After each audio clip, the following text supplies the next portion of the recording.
राजस्थान दौरे के दिन दूसरे दिन राज्य को 12,000 करोड़ से ज्यादा की सौगात देंगे गृह मंत्री शाह। कई विकास कार्य और लोकार्पण और शिलान्यास करने वाले हैं। अटल बिहारी वाजपेयी की बरसी पर ये जो है नमन सभी ने किया। और अब शुरुआत करते हैं बुलेटिन की पहली बड़ी खबर। पंजाब हरियाणा के किसान आज एक बार फिर से दिल्ली कूच करने वाले हैं। संयुक्त किसान मोर्चा गैर राजनीतिक आज खनौरी दाता सिंह वाले बॉर्डर से दिल्ली के लिए निकलेंगे।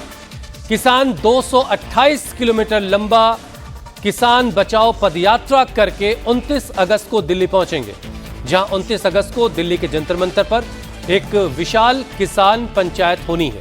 किसानों का ये विरोध मुख्य रूप से भारत अमेरिका ट्रेड डील के खिलाफ है, जिसके बारे में उनका दावा है कि इससे देश के कृषि और डेयरी सेक्टर को नुकसान हो सकता है। किसानों के आज के दिल्ली कूच के ऐलान को देखते हुए जींद प्रशासन ने देर रात हरियाणा पंजाब खनौरी बॉर्डर को सील कर दिया है। अब पुलिस ने खनौरी बॉर्डर की तरफ से दिल्ली आने वाले रास्ते पर 5 लेयर की बैरिकेडिंग की है। रास्ते पर कंक्रीट के बड़े बड़े बोल्डर रखे गए, जगह जगह क्रेन खड़ी की गई और ये सभी इंतजाम किसानों को दिल्ली की ओर बढ़ने से रोकने के लिए किया गया है। तो ये बॉर्डर की तस्वीरें इस वक्त आप देख रहे हैं, जिसे पूरी तरह से सील कर दिया गया है खनौरी बॉर्डर, और किसानों के दिल्ली कूच को देखते हुए ये कदम उठाया गया। आप देखिए जो बड़े बड़े बोल्डर्स कह सकते हैं आप, ये वो हैं जो डिवाइडर के तौर पर इस्तेमाल होते हैं जगह जगह, और इनके बड़े बड़े पीसेस को रोड पर लगा दिया गया है और पूरा रास्ता सील कर दिया गया। सीमेंट के हरियाणा सरकार की तरफ से ये कदम उठाया गया और उन्होंने ये बॉर्डर सील कर दिया। पंजाब और हरियाणा दोनों राज्यों के किसान जो हैं वो दिल्ली कूच करना चाहते हैं और उसी को देखते हुए ये फैसला लिया गया है। अब किसानों के दिल्ली कूच के ऐलान को देखते हुए जिंद पुलिस ने शहर के बाहर जाने वाली सभी रास्तों को सील कर दिया। पुलिस ने दिल्ली रूट के साथ पंजाब जाने वाला रास्ता भी बंद कर दिया है और जिंद से पंजाब की तरफ जाने वाले रास्ते पर बड़े बड़े सीमेंट के बोल्डर रख दिए गए हैं। रास्तों को इस तरह से बंद किया गया है कि कोई भी पैदल इसे पार नहीं कर सकता।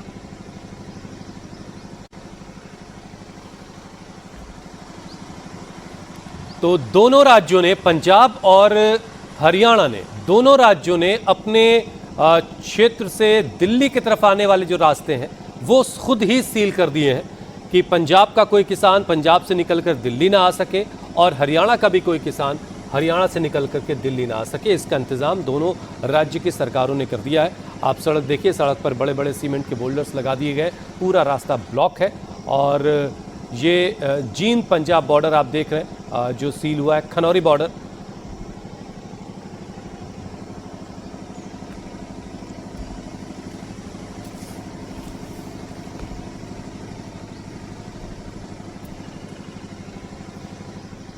दिल्ली कूच कर रहे किसानों की मांग है कि सरकार स्वामीनाथन आयोग की जो सिफारिशें हैं उनको लागू करें। तो किसानों की क्या डिमांड है, जरा इस बड़ी सी स्क्रीन पर आपको दिखाते हैं कि किसान दरअसल चाहते क्या है। स्वामीनाथन आयोग की जो सिफारिशें हैं उसे पूरी तरह से लागू किया जाए, ये किसानों की एक बड़ी मांग है। और डर किस बात का है, जो ट्रेड डील हुई है उसे लेकर के डर है। C2+ 50% फॉर्मूले के तहत MSP की कानूनी गारंटी किसानों को मिले, ये किसान चाहते हैं और ये स्वामीनाथन आयोग की सिफारिशों में से एक है। कृषि, डेयरी, पोल्ट्री और ये जो तीनों सेक्टर है, पोल्ट्री फार्म वाला, डेयरी वाला और कृषि वाला, ये US ट्रेड डील की वजह से मुश्किल में आ सकता है और ये किसान चाहते हैं कि उसको ट्रेड डील के दायरे से बाहर रखा जाए। कृषि सेक्टर को, डेयरी सेक्टर को और पोल्ट्री सेक्टर को, इन तीनों सेक्टर को ट्रेड डील से बाहर रखा जाए। अब किसानों की अगली मांग क्या है? किसानों का जो कर्ज है वो माफ किया जाए। किसानों पर जो कर्ज पहले से लदा हुआ है, जिनको वो अदा नहीं कर पा रहे, उसे माफ किया जाए, ये भी किसानों की मांग है।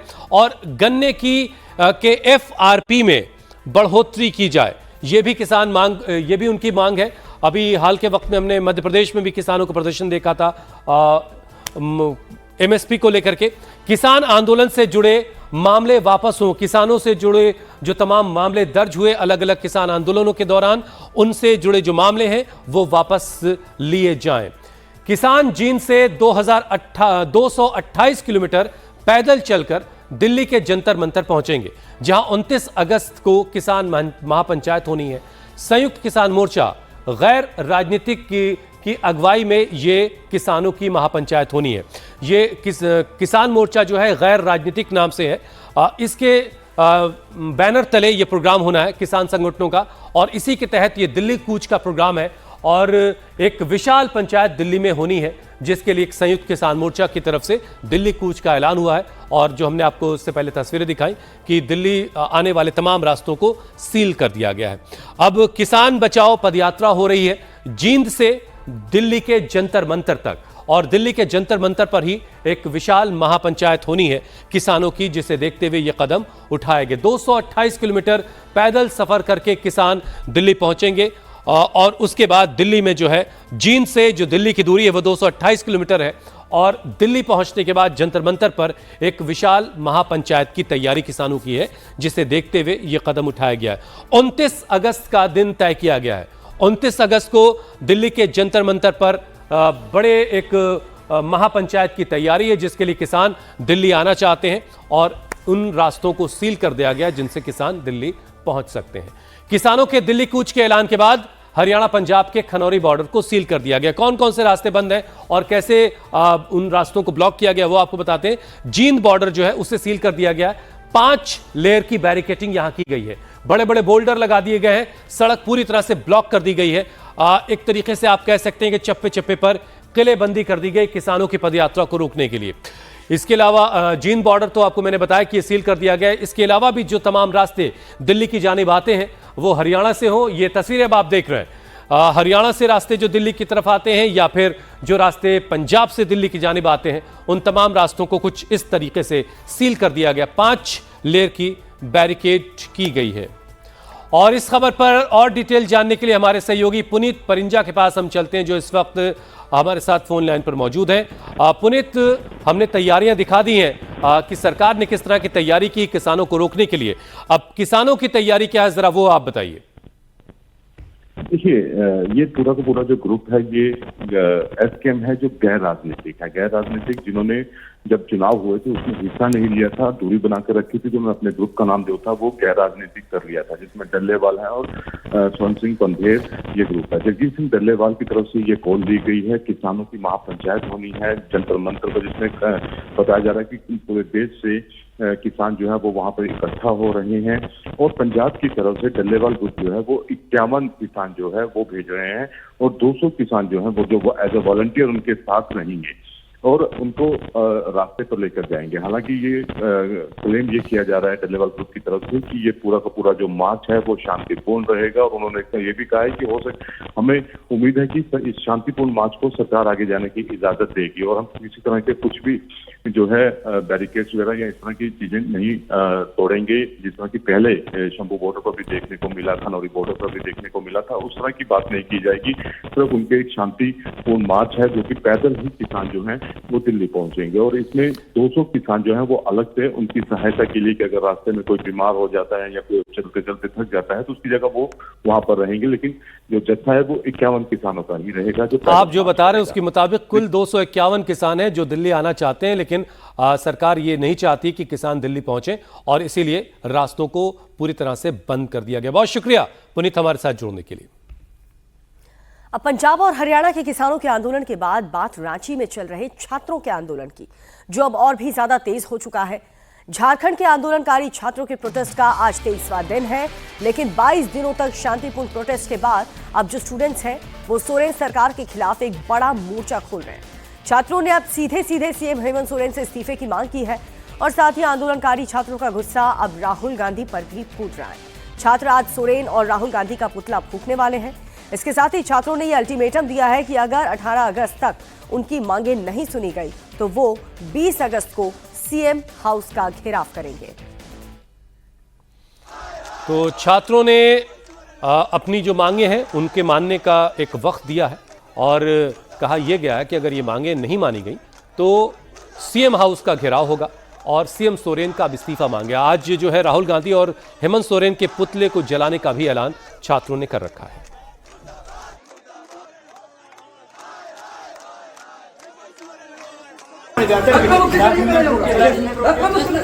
आवेदन देने जा रहे हैं। लड़ाई हो रही है।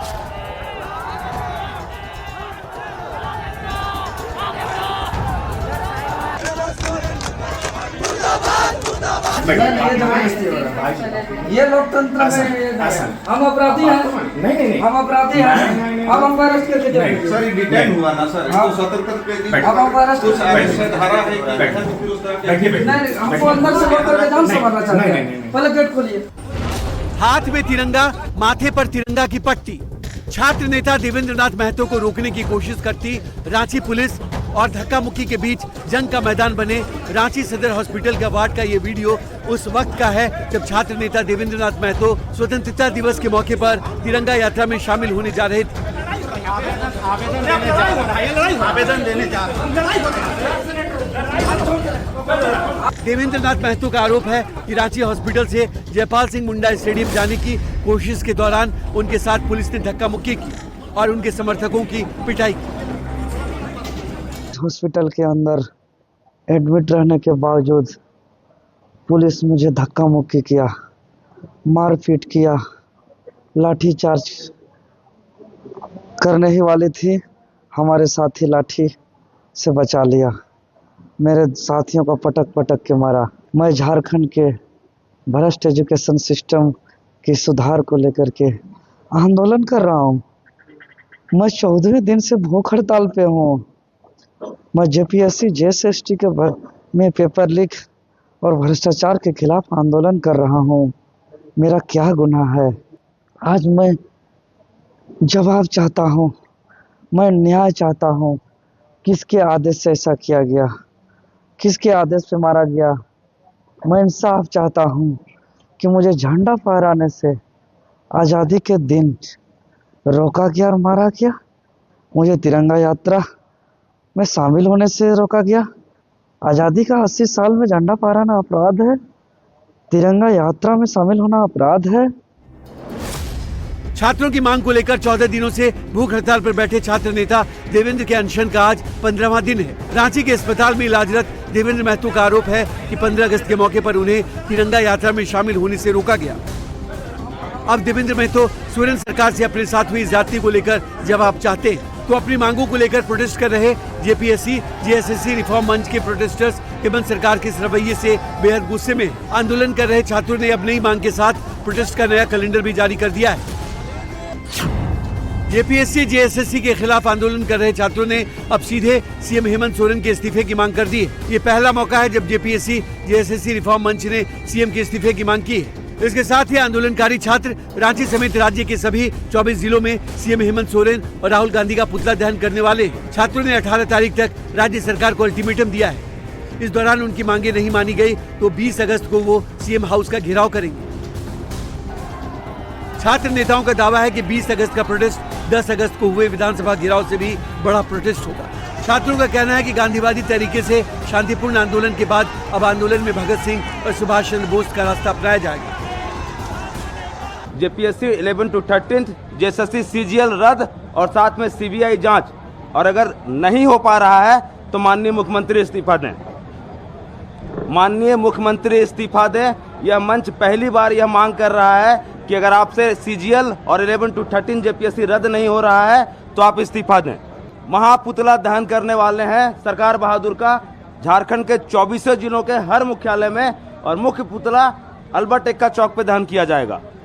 पूरे झारखंड के 24 जिलों के छात्र सरकार बहादुर का पुतला दहन करने वाले हैं और रांची में भी पुतला दहन होने जा रहा है। तीसरा, अगर तब भी हमारी मांगे नहीं मानी गई तो मैं झारखंड के तमाम छात्रों से आह्वान करता हूं, 10 तारीख को विधानसभा का घेराव झांकी था, सीएम आवास बाकी है, 20 तारीख को हम सीएम आवास घेरेंगे और जब तक हमारी मांगे नहीं मानी जाती हम वहीं बैठे रहेंगे।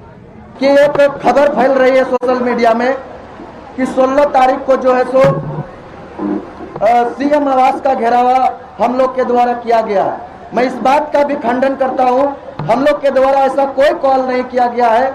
हम लोग के द्वारा जो भी कॉल किया जाएगा जेपीएससी जेएसएससी रिफॉर्म्स मंच के द्वारा आधिकारिक प्रवक्ता के द्वारा किया जाएगा और वही वैलिड होगा, और वो आधिकारिक प्रवक्ता के तौर पर सभी के सम्मति के तौर पर जो है सो मैं रविंद्र पासवान हूँ और दूसरा हमारे साथी पीयूष जी है। तो जो 16 तारीख को जो है भ्रमात्मक खबर फैल रही है वो उसका मैं बिल्कुल खंडन करता हूँ। हम लोग के तरफ से वैसा कुछ भी नहीं है। झारखंड के छात्रों का गुस्सा अब जहां सीएम हेमंत सोरेन पर उतर रहा है, तो वहीं राहुल गांधी भी इनके निशाने पर आ गए। छात्रों ने राहुल गांधी पर फोन से बात करने के बावजूद सपोर्ट नहीं करने का आरोप लगाया। विभिन्न सूत्रों से पता चला था कि अगर 15 अगस्त तक जेएमएम सरकार, झारखंड सरकार, माननीय मुख्यमंत्री जी छात्र हित में अगर फैसला नहीं लेते हैं तो कांग्रेस सरकार राहुल गांधी जी से अपना समर्थन वापस लेंगे। लेकिन यह भी एक छलावा था। आदरणीय राहुल जी जो हमसे वार्ता किए, ऑडियो कॉल में बात किए, लेकिन वो केवल धोखा था। उन्होंने बोला कि छात्रों के साथ लाठियां जो चलाई, उन्होंने निंदा किया जेएमएम सरकार का, लेकिन वह निंदा दिल से नहीं था, और निंदा जो सो ऊपर मन से कर रहे थे। और इससे हमको प्रतीत होता है कि फिर चाहे वो जेएमएम हो या कांग्रेस हो, दोनों मिलकर छात्रों के साथ खेल खेल रही है। लेकिन मैं बता दूं, हम सभी पढ़े लिखे छात्र हैं। आपकी राजनीति का, आपके षड्यंत्र में हम लोग नहीं आने वाले हैं। बीते 22 दिनों से अपनी मांगों के समर्थन में आंदोलन कर रहे झारखंड के छात्रों के प्रोटेस्ट का आज 23वां दिन है। छात्र अब जेएसएससी, सीजीएल और जेपीएससी की 11वीं से 13वीं परीक्षाओं को रद्द करने, कथित गड़बड़ियों की सीबीआई जांच कराने की मांग के साथ पहली बार सीएम हेमंत सोरेन के इस्तीफे की भी मांग उठा दी। जाहिर है रांची के जंतर मंतर के प्रोटेस्ट का ये नेक्स्ट लेवल है, जिससे पार पाना सोरेन सरकार के लिए मुश्किल हो सकता है। और अब बात वंदे मातरम पर उठे उस विवाद की जो कांग्रेस के गले की फांस बन गई है। कल स्वतंत्रता दिवस के मौके पर कांग्रेस दफ्तर में वंदे मातरम के कथित अपमान पर कांग्रेस बुरी तरह से घिर गई है। बीजेपी ने वंदे मातरम के अपमान पर कांग्रेस के खिलाफ मोर्चा खोल दिया है। बीजेपी राहुल गांधी और सोनिया गांधी से देश से माफी मांगने के लिए कह रही है। वहीं कांग्रेस इस पूरे मुद्दे पर बैकफुट पर है। पहले पार्टी ने मल्लिकार्जुन खड़गे की उम्र का हवाला दिया और अब पार्टी के नेता दावा ये कर रहे हैं कि वंदे मातरम का कोई भी अपमान नहीं किया गया।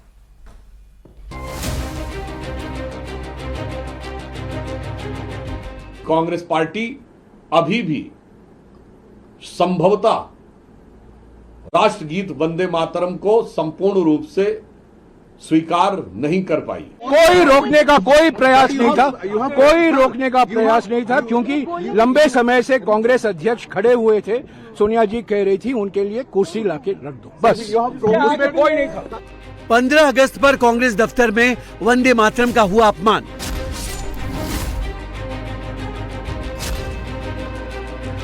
आजादी के 80 साल बाद भी कांग्रेस ने राष्ट्रीय गीत को नहीं दिया सम्मान। 15 अगस्त पर कांग्रेस दफ्तर के अंदर जो ड्रामेबाजी हुई, उसे देखकर हर कोई यही सवाल पूछ रहा है कि आखिर कांग्रेस नेताओं ने वंदे मातरम का अपमान क्यों किया। जो पार्टी आजादी की लड़ाई लड़ने का दम भरती है, वही पार्टी आज वंदे मातरम का अपमान कर रही है। कांग्रेस दफ्तर में वंदे मातरम के अपमान पर बीजेपी जबरदस्त हमलावर है। बीजेपी नेताओं का कहना है कि कांग्रेस ने आजादी की लड़ाई में अपना जीवन खपा देने वालों का अपमान किया है। वहीं कांग्रेस वंदे मातरम के अपमान को खड़गे की उम्र से जोड़कर सफाई देने की कोशिश कर रही है। वहाँ पर कांग्रेस कार्यालय में वंदे मातरम के समय जो घटना घटी, वो इसलिए घटी कि मल्लिकार्जुन जी के उम्र को ध्यान में रखते हुए सोनिया जी और राहुल जी ये चाहते थे कि उनको कुर्सी मुहैया किया जाए, ऐसा ना हो कि वो गिर जाए। कुर्सी मंगवा रहे थे, अब इतना झूठ बोलने लगे। उनके रग रग में भारत को अपमानित करना, जिस वंदे मातरम को गा करके लोगों ने राज सत्ता पाया, अंग्रेजों को भगाया, वो स्वाधीनता का मंत्र, भारत की स्वाधीनता का मंत्र, उसको अपमानित करने का काम किया है। देश कभी माफ नहीं करेगा। खड़गे को कुर्सी देने की दलील किसी के गले नहीं उतर रही, क्योंकि वंदे मातरम के गायन के बाद खड़गे ने झंडा फहराया और फिर करीब 20 मिनट तक खड़े रहकर भाषण दिया। इस दौरान वो बिल्कुल सहज नजर आए।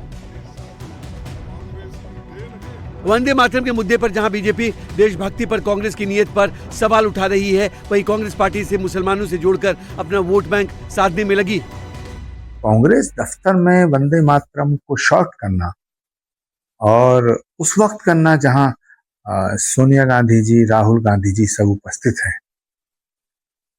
तो ये बहुत ही दुर्भाग्यपूर्ण है और देश विरोधी है।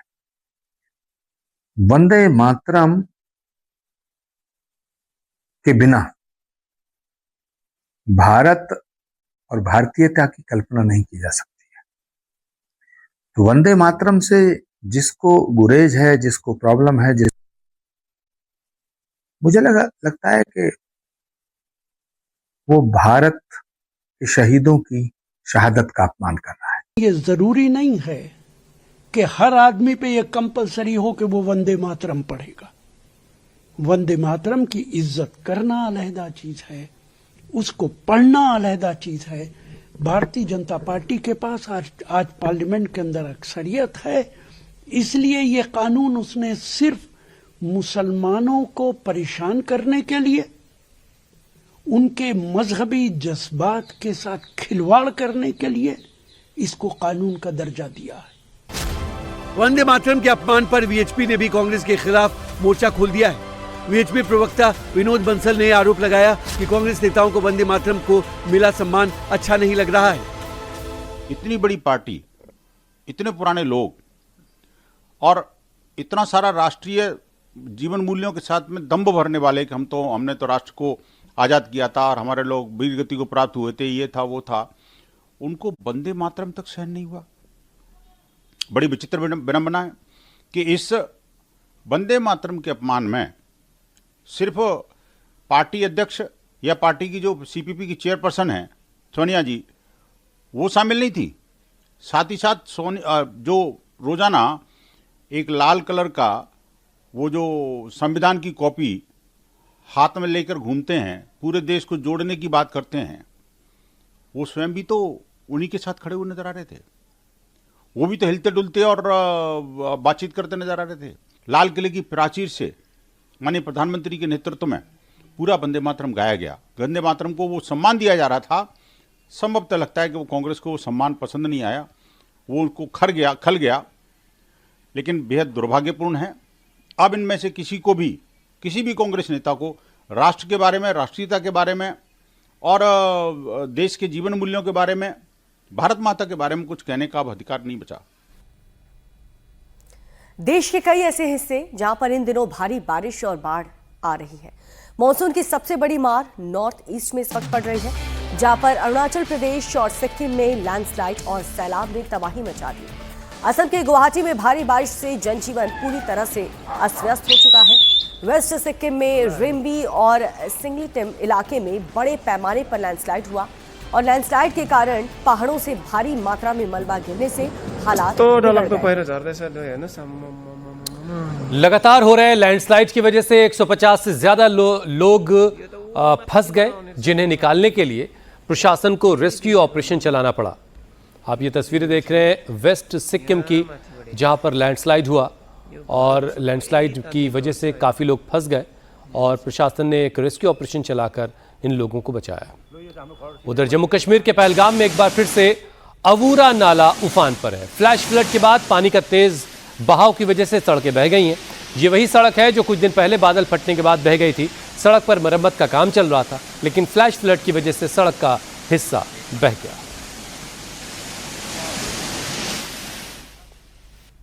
अब यूपी में भी एक बार फिर से मानसून ने रफ्तार पकड़ ली है। भारी बारिश के कारण वाराणसी में गंगा का जलस्तर तेजी से बढ़ रहा है, जिससे सिंधिया घाट सहित कई ऐसे घाट जो पूरी तरह से जलमग्न हो चुके हैं। 80 घाट से लेकर राजघाट तक कई मंदिर जलमग्न हो गए हैं, जिससे घाटों का जो आपस में संपर्क है वो टूट चुका है। हालांकि प्रशासन की तरफ से अब नाव की मदद से हर घाट पर निगरानी रखी जा रही है। प्रशासन ने लोगों से सावधान रहने की अपील की। यूपी में आज भी कई जिलों में तेज बारिश हो सकती है। आईएमडी के मुताबिक पश्चिमी और पूर्वी उत्तर प्रदेश में भारी से बहुत भारी बारिश हो सकती है। इसे लेकर के अलर्ट जारी किया गया है। उधर प्रयागराज में गंगा और यमुना में उफान का असर शहर के निचले इलाकों में अब दिखने लगा है। बाढ़ के वजह से प्रशासन अब अलर्ट मोड में है। लोगों को नदी के किनारे से दूर रहने के लिए कहा गया है। अब ओडिशा के बालासोर की तस्वीर आप देखिए, जहां पर भारी बारिश के बाद नदियां उफान पर आ चुकी हैं और भारी बारिश के कारण जलका और स्वर्ण रेखा नदी भी उफान पर है, जिससे निचले इलाकों में पानी भर चुका है। इस समय प्रशासन बालासोर जिले के 3 बाढ़ प्रभावित ब्लॉक्स में राहत और बचाव के साथ रिलीफ सामग्री बांटने का काम कर रहा है। देश में मानसून की रफ्तार के बीच मौसम विभाग ने आज बारिश को लेकर एक बार फिर से अलर्ट जारी किया है। आईएमडी के मुताबिक आज दिल्ली, यूपी, बिहार समेत 12 राज्यों में भारी बारिश हो सकती है। आंधी की भी चेतावनी जारी हुई है। यूपी, बिहार, दिल्ली, हरियाणा, राजस्थान, उत्तराखंड, हिमाचल प्रदेश, जम्मू कश्मीर, मध्य प्रदेश, छत्तीसगढ़, झारखंड और पश्चिम बंगाल में भारी बारिश का अलर्ट है और साथ में आंधी का भी अलर्ट जारी किया गया है। यानी भारी बारिश और आंधी साथ में इन राज्यों में परेशानी खड़ी कर सकती है। पहाड़ से बरसी आफत, नदी में समाई सड़क। पूर्वोत्तर पर मानसून की मार, गुवाहाटी में मूसलाधार। काशी में उफान पर गंगा, डूबे घाट, मंदिरों में घुसा पानी। मानसून की तेज रफ्तार ने एक बार फिर अरुणाचल से लेकर हिमाचल तक जानलेवा प्रहार किया है। इन दिनों सबसे ज्यादा बारिश पूर्वोत्तर के राज्य अरुणाचल प्रदेश और असम में हो रही है, तो पहाड़ों में बारिश के कारण मैदानी इलाकों की नदियां उफान पर। वाराणसी में गंगा अपने किनारे बसे लोगों को डरा रही है, तो मध्य प्रदेश, राजस्थान से लेकर झारखंड तक मानसून एक बार फिर एक्टिव हो गया है। देश में मानसून की प्रचंड रफ्तार के बीच मौसम विभाग ने आज बारिश को लेकर अलर्ट जारी किया है। आईएमडी के मुताबिक आज दिल्ली, यूपी, बिहार समेत 12 राज्यों में भारी बारिश, आंधी की चेतावनी। यूपी, बिहार, दिल्ली, हरियाणा, राजस्थान, उत्तराखंड, हिमाचल, जम्मू कश्मीर, मध्य प्रदेश, छत्तीसगढ़, झारखंड और पश्चिम बंगाल में भारी बारिश और आंधी का अलर्ट जारी किया गया है। पहाड़ों से आए सैलाब में समाई सड़क और नदी के ऊपर झूलते पुल की ये तस्वीर अरुणाचल प्रदेश की है, जहां दिबांग घाटी जिले में भारी बारिश और अचानक आई बाढ़ के कारण सेना के 2 अस्थायी शेल्टर बह गए। इस आपदा में 5 सैन्यकर्मी लापता बताए जा रहे हैं। वहीं अपन सुबनसिरी जिले में रोड कंस्ट्रक्शन साइट पर जबरदस्त लैंडस्लाइड हुआ।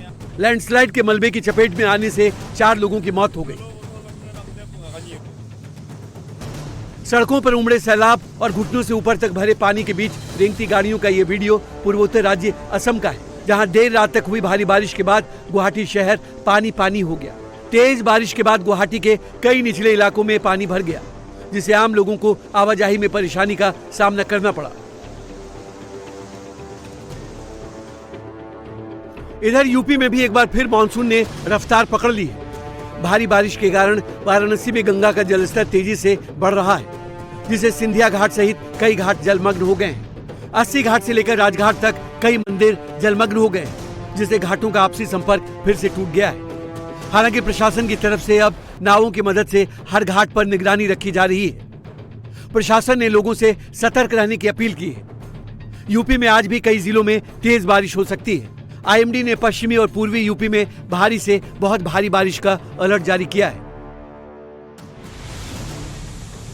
मध्य प्रदेश में भी मानसून की मार पड़ी है। सीहोर जिले में लगातार तेज बारिश से जनजीवन प्रभावित हुआ है। तेज बारिश के कारण नदी नाले उफान पर है। सीवन नदी चद्दर पुल के ऊपर से बह रही है। वहीं सीटू नाला भी मछली पुल पर पुल के ऊपर है। झारखंड के पलामू में भारी बारिश के बाद कोयल नदी का जलस्तर तेजी से बढ़ा है। यहाँ की कोयल नदी में ऐसा उफान 10 साल बाद आया है। नदी खतरे के निशान के करीब पहुंच गई है, जिससे पलामू के निचले इलाके में बाढ़ जैसे हालात हो गए हैं। कई घरों में सड़कों पर जमा पानी घुस गया है। राजस्थान में मानसूनी बारिश ने कहर मचाया हुआ है। मूसलाधार बारिश के कारण धौलपुर में नदी उफान पर है। पानी ज्यादा होने के कारण 2 युवक फंस गए। कड़ी मशक्कत के बाद दोनों युवकों को प्रशासन की टीम ने रेस्क्यू किया।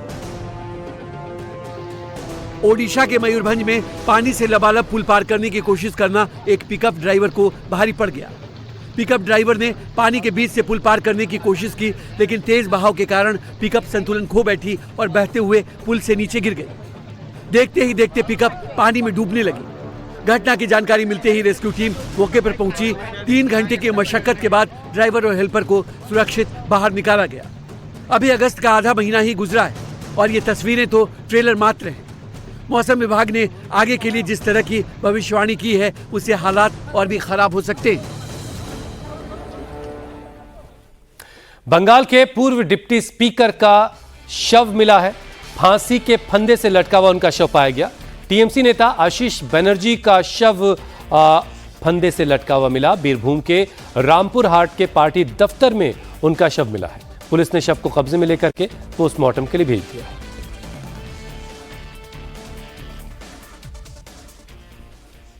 अगली खबर राजस्थान के कोटा से, जहां पर बदमाशों ने एक कारोबारी पर सरेआम लाठी डंडों और सरिया से हमला कर दिया है। 100 सेकंड में बदमाश ने कारोबारी पर 100 से ज्यादा वार किए, बुरी तरह से घायल कर दिया। फिलहाल कारोबारी अस्पताल में है और पुलिस आरोपियों की तलाश कर रही है।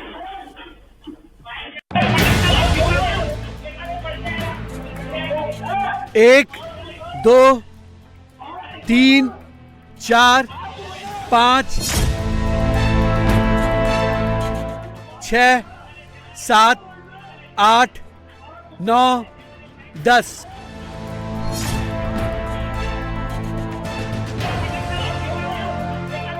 आप गिनते गिनते थक जाएंगे, लेकिन जिस तरह से ये गुंडे एक शख्स को जमीन पर गिराकर लाठी और सरिये से हमले कर रहे हैं, वो थमते नहीं दिखेंगे।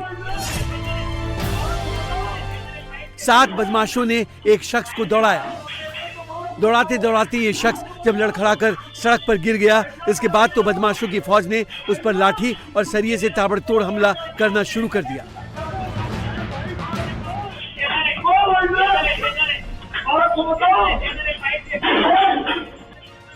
सड़क पर गिरा शख्स गिड़गिड़ाता रहा, रहम की भीख मांगता रहा, लेकिन लठैत नहीं रुके।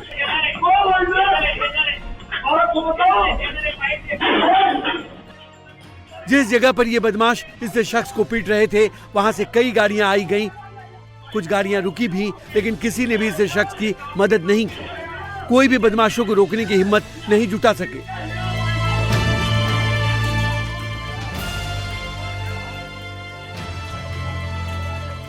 सात बदमाशों ने करीब 1.5 मिनट में इस शख्स पर 100 से ज्यादा बार लाठी और सरिये से वार किया, जिससे ये शख्स गंभीर रूप से घायल हो गया।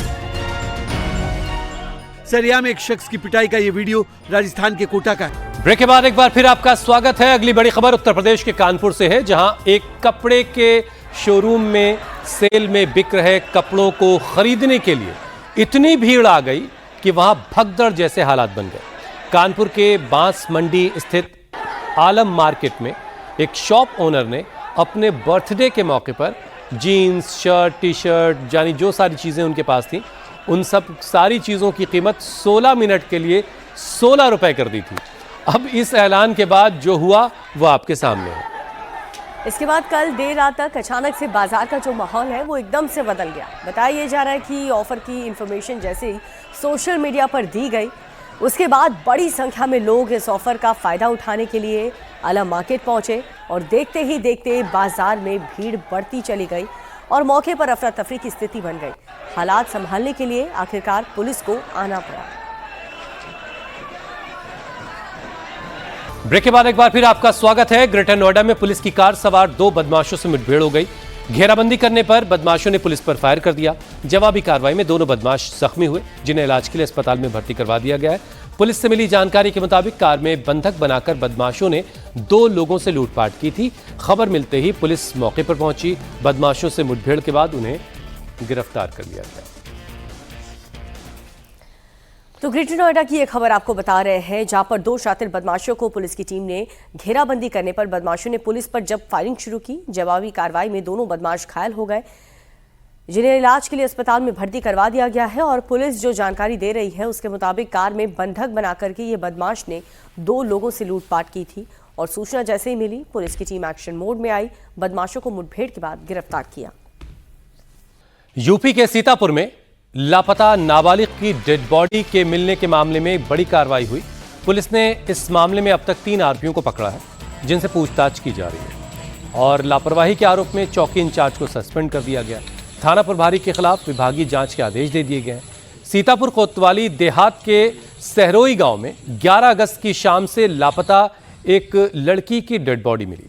14 अगस्त को गांव के ही मजार के पास एक पेड़ से लटकती हुई ये डेड बॉडी पाई गई और इसके बाद इस मामले में अब ये कार्रवाई हुई। और अब खबर आपकी सेहत से जुड़ी हुई। यूपी में मिलावटखोरों के खिलाफ सीएम योगी एक्शन मोड में आ गए हैं।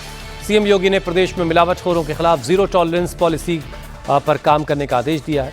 योगी आदित्यनाथ के आदेश के बाद एनालॉग डेयरी प्रोडक्ट्स, पनीर, घी, खोया, चीज सब बैन कर दिया गया है। इसके साथ ही अब खाने पीने की चीजों में हानिकारक केमिकल का इस्तेमाल करने वालों के खिलाफ एफआईआर होगी। दोषियों के खिलाफ बीएनएस की धाराओं में मुकदमा दर्ज होगा। इतना ही नहीं, अगर कोई कंपनी मिलावटखोरी में पकड़ी जाती है तो उसका फूड लाइसेंस और रजिस्ट्रेशन तुरंत सस्पेंड कर दिया जाएगा।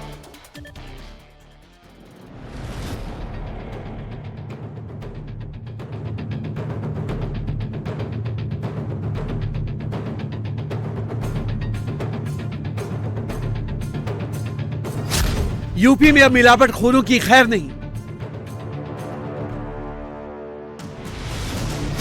सेहत से किया खिलवाड़ तो हवालात है तैयार।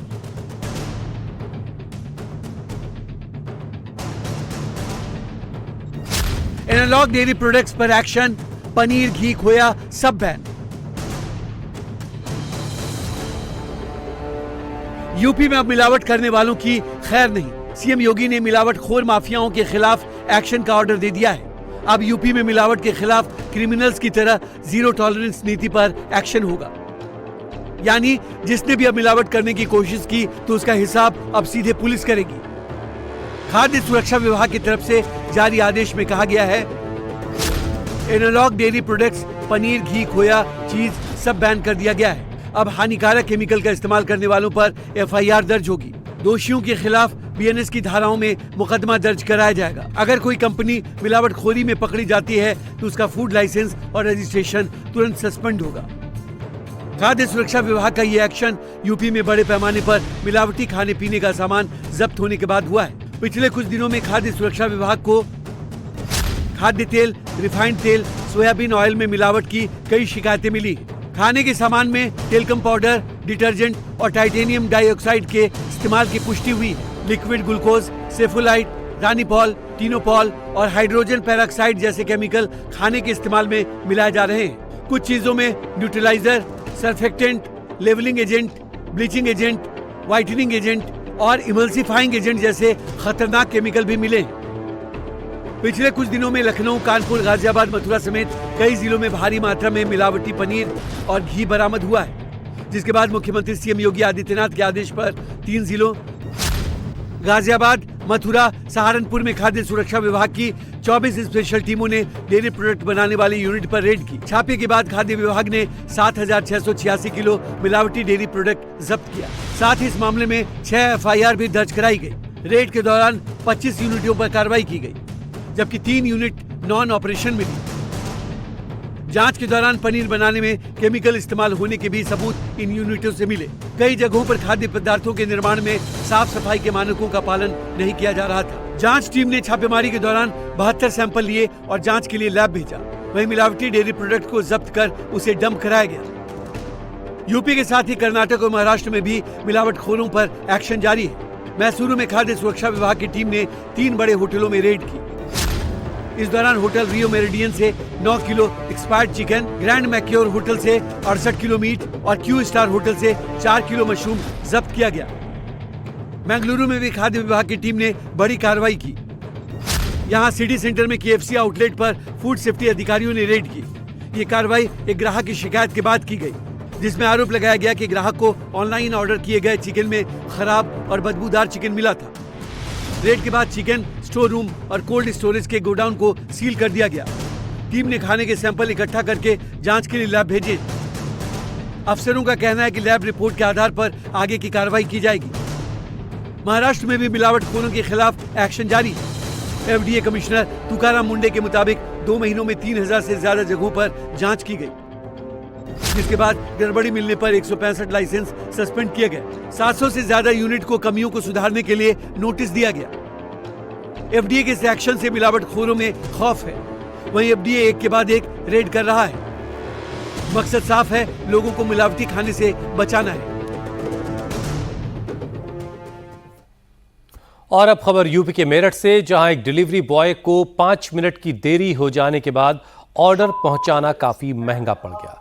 ऑर्डर देने वाले शख्स ने घर में बंद करके डिलीवरी बॉय को जमकर पीटा। हैरानी की बात यह है कि इस मारपीट में ऑर्डर देने वाले शख्स की पत्नी ने भी उसका साथ दिया।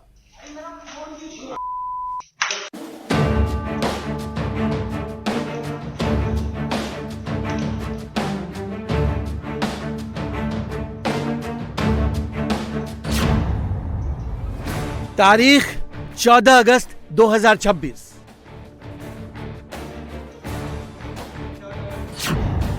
और घड़ी में वक्त हो रहा था 9:31 और 36 सेकंड। डिलीवरी बॉय पहुंचा और उसने घर का डोरबेल बजाया। अंदर से एक शख्स ने दरवाजा खोला और फिर डिलीवरी बॉय के साथ उसकी बहस होने लगी। क्या कहा, वेट करो, ये करो, अंदर पैक करके दीजिए। तमीज नहीं बात करने की। क्या मानता है अपने आपको भाई? क्या मान रहा है अपने आपको? करोड़ा नवाब है। नवाब उतारो 2 मिनट में भी। उतारो नवाब भी। नवाब उतारू। रिकॉर्डिंग सब निकाल दो मिनट से पहले, समझ गया? चलो हो जाएगा, निकालते का समझ गया? अभी बहस हो ही रही थी कि शख्स ने डिलीवरी बॉय के साथ मारपीट शुरू कर दी। उसका फोन छीनने की कोशिश की, उसे थप्पड़ जड़ा और फिर उसे जोर से पैर से भी मारा। शोरगुल सुनकर घर के अंदर शख्स की पत्नी बाहर निकली। डिलीवरी बॉय ने उनसे मदद की गुहार लगाई, लेकिन महिला मदद करने के बजाय इशारे से अपने पति को डिलीवरी बॉय को घर के अंदर ले जाने को कहा, क्योंकि बाहर शोरगुल से आस पड़ोस के लोग पहुंच जाते और फिर लॉबी में लगे सीसीटीवी कैमरे में सब कुछ रिकॉर्ड भी हो जाता। लेकिन वो भूल गए कि अब तक की घटना सीसीटीवी में रिकॉर्ड हो चुकी थी। घर के अंदर ले जाने के बाद भी मारपीट और चिल्लाने की आवाज आती रही। फिर थोड़ी देर बाद दरवाजा बंद कर दिया गया ताकि आवाज बाहर ना आ सके। करीब 5 मिनट बाद घर का दरवाजा खुला और डिलीवरी बॉय बाहर निकलता दिखा। मेरे पास एक ऑर्डर आता है जो कि 9:45 के आसपास आया था शायद, या 50 के आसपास जो भी आया था। तो इनका ऑर्डर 5 मिनट डिले हुआ था, क्योंकि यहाँ पे आइटम ढूंढ रहे थे, इस वजह से डिले हुआ था। तो इनका कॉल आता है कि 15 मिनट से मेरा ऑर्डर आया नहीं है। तो मैंने कहा आप अपने फोन में चेक करिए, आपको फोन में अभी रेडी भी नहीं शो कर रहा, तो मैं कैसे लेके आ जाऊंगा। तो उन्होंने बोला कि तुझे तमीज से बात करने नहीं आती है। उसके बाद में बोला तू मेरे घर पे आ जा। तो ऑर्डर तो लेके मुझे जाना ही पड़ता, जब मेरे पास ऑर्डर था।